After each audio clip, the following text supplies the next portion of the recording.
Well, the guys at Grim Press have done it again, but this time they brought friends. Today we're going to be looking at the community release of Adaptable NPCs of the Guild.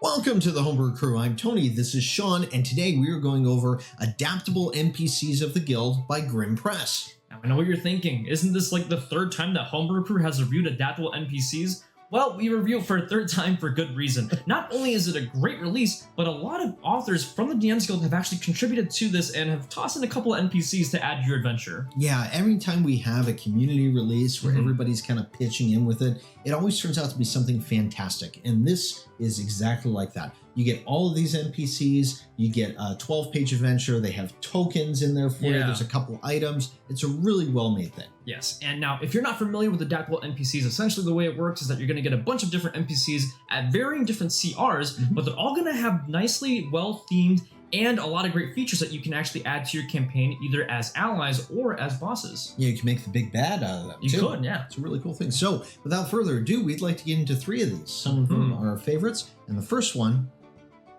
is this. The Court Mage. Ah, yes, the magical Carmen Sandiego. She does kind of have that Carmen Sandiego Yeah, you know, the red and the hat. But no, the Court Mage is a really, really cool one. Essentially, the Court Mage is going to be there to help gather information and work with people to kind of manipulate them and get their way. So this could be a great ally to the party or a very difficult person to deal with in case they might be on your tail. Absolutely. Now, she's got some really awesome features with this, but it all revolves around the fact that she's very well liked with things. Yes, exactly. So, you know, first thing in there is she gets this deceive ability. Yeah, so typically, you know, not many of us do cast the Friends spell, but when she does, the target actually will not know that they were targeted of the Friend spell. I would be friends with her. Yeah, exactly. Why not?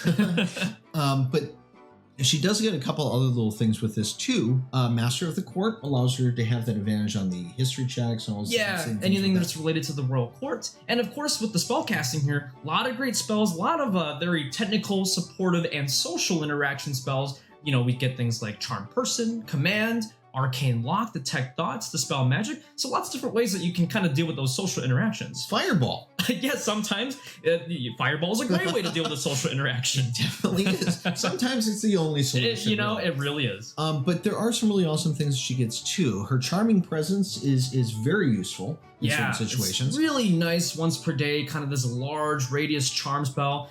Basically, you can target 6 people. If they fail, they get charmed by the Court Mage.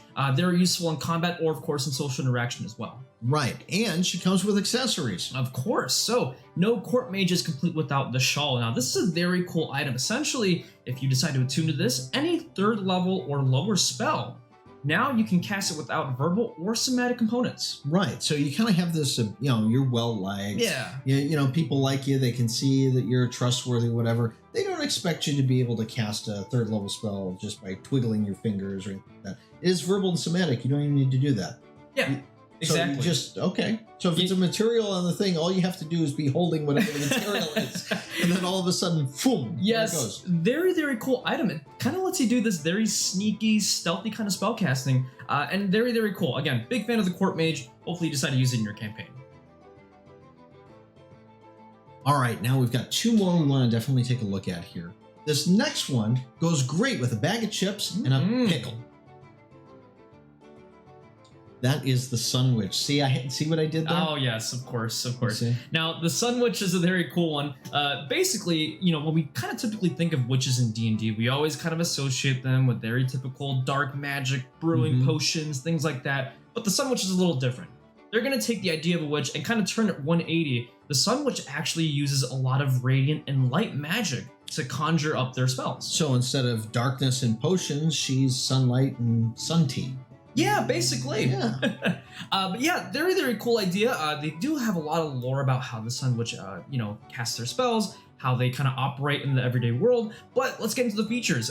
You get Radiant Hope with this NPC. So kind of very simple. Advantage on saving throws against being charmed or frightened. Kind of goes into the whole light thing. Right. So if you're controlling light, you're not exactly going to be afraid of the dark. Exactly. That's a really cool thing. And that kind of goes into the Shadowbane stuff. Yeah, so Shadowbane, you have to think of the Sun Witch as someone who's always glowing, both literally and figuratively.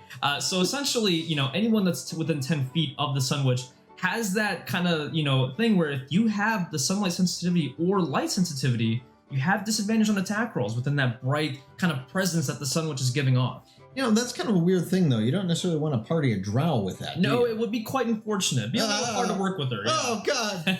How do you turn her off? Just make it stop. Exactly. And of course, the Sun Witch has spell casting to boot. We have things like Guiding Bolt, Dark Vision, Beacon of Hope. Again, kind of going more into that light kind of theme for her. Now, she does get an ability called, an action called Sunbolt that she can do twice per day. But it's kind of like that bolt of light kind of thing too. Yeah, anyway, right? It's kind of similar to Guiding Bolt, where you're dealing that damage. When it explodes with that, it goes onto the wall like that and just becomes a... Yeah, so it basically gives off this kind of bright light, which is actually cool. And it counts as sunlight. So if you're going to fight Strahd, consider hiring one of the Sun Witches. Now, the cool thing with her, though, is that reaction, that illuminate. Yeah, think of this as kind of a defensive flashbang. So basically, if someone tries to grapple the Sun Witch, they can actually use this reaction to make the target do a dex save. If they fail, they take 2d6 radiant damage, and they are no longer grappling the Sun Witch. So she just, you never grapple a Sun Witch. You really don't. There's no real limit to that. It's just she uses her reaction to be able to do that when she's grappled. So it's not like a once per day thing or anything like that. It's just really focused on the fact that she just kind of goes, wah! and disappears in this flash of light. Yes, exactly. Very cool, very interesting take on a witch, and one that you should consider adding to your campaign. All right, now this last one is one that we really enjoy. Now it's a low CR creature. Yeah, but sometimes those lower CR ones are some of our favorites on the channel. Right, so I'd like to introduce you to the Teeth Collector. All right, here he is. This is the Teeth Collector. Very beautiful. Goblinoid, good smile. Oh, yeah. Probably a people person, you can kind of tell. Yeah. So the Teeth Collector is very interesting. Essentially, it's this goblinoid that is obsessed with collecting fangs and teeth and whatever it is that people use to chomp within their mouths. And they think of these teeth as a trophy. So they're actually going out of their way to try and hunt down people, get the teeth, and add it to their collection. And that's kind of really their main motivation. See, I really like that as an NPC with it, because as your party's killing things, I mean, we all have that party member that wants to loot everything. Of course. But to have an NPC following along just to collect the teeth, that's hilarious to me. Yeah.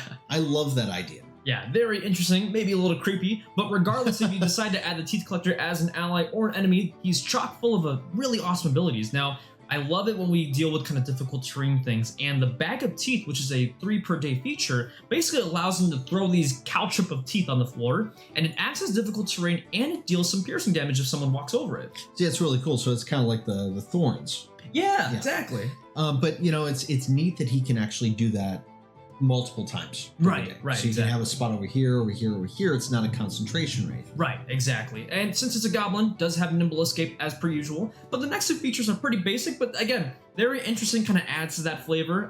He's got the pointy leather, so you kind of have to imagine that this Teeth Collector is literally taking the teeth and besides collecting them, adding it to his arsenal. Like he carries around a little tube of super glue and just kind of puts each one little teeth on there. It's kind of his way of bedazzling up his clothing and stuff. Bedazzling, that's what I was thinking. Yeah, there you go. But yeah, it's a tooth bedazzling.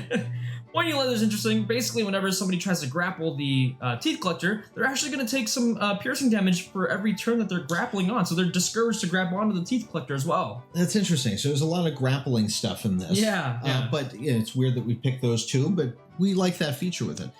The cool thing that I like about this is that it's super themed towards what it is, right? Like even if you go down to their tooth-covered club, with that, the club that they hit with does bludgeoning damage because it's a club, and piercing damage because there's teeth attached to it. Exactly. Really simple change to a basic club attack, but just by adding that piercing damage, not only are you making this NPC a little bit more special, you're also adding to a little bit of that flavor and lore that Teeth Collector actually has. Now, I would love to add this Teeth Collector to my campaign. My players are definitely going to see this guy very, oh, very wonderful. soon. I can't wait. Well, this is a great community release with things. There's so much stuff in it. Not like I said before in the beginning with this, you also get the 12-page adventure, you get tokens for it for your virtual tabletop stuff. It's a really awesome, well put together thing. Yes, and if you're looking to pick a copy yourself, be sure to click on the link down below. Again, Adaptable NPCs of the Guild. We do highly encourage you to pick this one up since it's a community project. Kind of helps all the other people kind of getting their names out, helps with all the authors and the cost. So please be sure to check it out if you get a chance. And one of the authors of this, Trevor, is going to be joining us for our 4,000 subscriber celebration on Gygax Day. Yes, so be sure to join us on July 27th at 7 p.m. Central Time. We are going to have one of the main people from Grim Press, as well as a couple of other homebrew creators, joining us to review homebrew products, ask questions and things like that. It's going to be a really awesome stream, so be sure to join us. And if you want to make sure you get on that quickly, subscribe down below, hit the bell. You're going to get a notification as soon as we're up live. That's right. And remember, the best campaigns are always the ones that are homebrewed. So until next time, keep brewing.